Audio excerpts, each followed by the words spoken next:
Orang itu tidak pernah tahu. Kadang-kadang Allah itu kita tidak pernah tahu. Andai kan boleh dibahasakan, kita tidak pernah tahu cara berpikir Tuhan. Jadi Allah itu zat yang mau, ya itu tadi otoritasnya penuh. Makanya saya pernah cerita di mana-mana, di kitab-kitab yang saya baca itu ada 2 orang yang ahli neraka, sudah di neraka. Ini sekaligus ijazah, saya ulang lagi sekaligus ijazah, bisa dipraktekkan nanti itu. Setelah itu 2 orang ini dipanggil ke surga sama Allah. Allah itu tanyanya ya aneh, enak di neraka, ya udah enak habis di neraka. Ya gak enak habis di neraka, kok ditanya enak enggak, ya gak enak. Ya sudah, kembali lagi ke neraka, lari sekencang-kencang, lari menuju neraka, lari. Sama Allah dipanggil lagi, loh kenapa kamu semangat? Ya Allah, saya ini kapok, saya ini trauma. Dulu ketika engkau perintah, saya ini lelet sekali, disuruh sholat lelet, disuruh zakat lelet. Maka ini dengan perintah saya semangat supaya nggak ngulang kesalahan yang sama. Akhirnya sama dipanggil, ya sudah di surga aja, di surga. Karena semangat lari menuju neraka.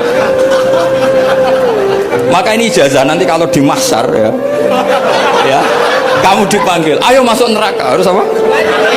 Semangat, semangat, harus semangat. Oke, mesti semangat. Lah repotnya kalau nggak dipanggil lagi. Akhirnya barokahnya semangat itu dia di surga. Kita tidak pernah tahu cara berpikir Tuhan, nanti kan boleh dibahasakan seperti itu. Yang satu, ayo kembali lagi ke neraka, tolah itu, jalan noleh lagi, sampai itu gak semangat noleh lagi. Terus ditanya sama, kenapa kamu tolah gitu?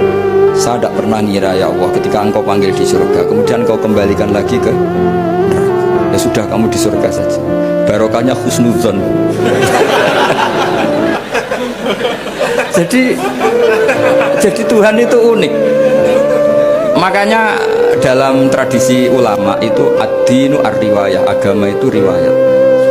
Sebagian diredaksikan inna hadzal ilma dinun fanzuru amman ta'khuduna dinakum. Agama ini, ilmu ini agama, maka lihat riwayatnya. Karena kita tidak pernah tahu cara berpikir Tuhan.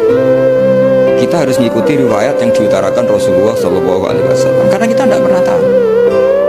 Kayak tadi ada orang diinjek, kita mesti kan terprovokasi ingin bela yang sujud menyalahkan yang injek.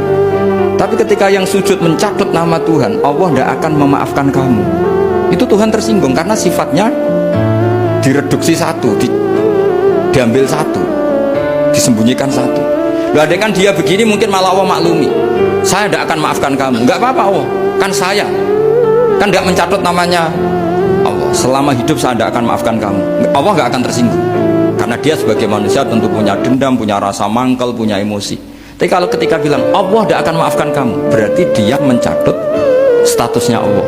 Dan Allah disifatkan hanya satu dari sifatnya Allah, yaitu hanya sifat menyiksa. Padahal Allah punya sifat memaafkan.